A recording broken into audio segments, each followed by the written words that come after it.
తెలంగాణ కాంగ్రెస్ ఎన్నికల కమిటీ సమావేశంలో లోక్సభ అభ్యర్థుల పేర్లపై సుదీర్ఘంగా చర్చ జరిగింది. 17 నియోజకవర్గాలలో బలమైన అభ్యర్థుల్ని వడబోసిన ప్రదేశ్ ఎలక్షన్ కమిటీ విజయ అవకాశాలను కూడా బేరీజు వేసింది. సీఎం రేవంత్ రెడ్డి అధ్యక్షతన జరిగిన పీఈసీ సమావేశంలో లోక్సభ అభ్యర్థులకు సంబంధించి అభిప్రాయాలను నమోదు చేశారు.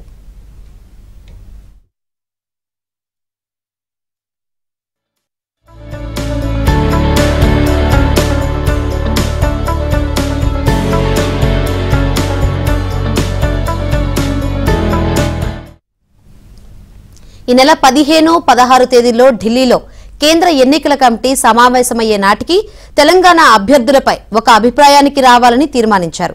తెలంగాణలో 15 లోక్సభ స్థానాలు గెలుస్తామని రేవంత్ ప్రకటించినట్లుగా సమాచారం.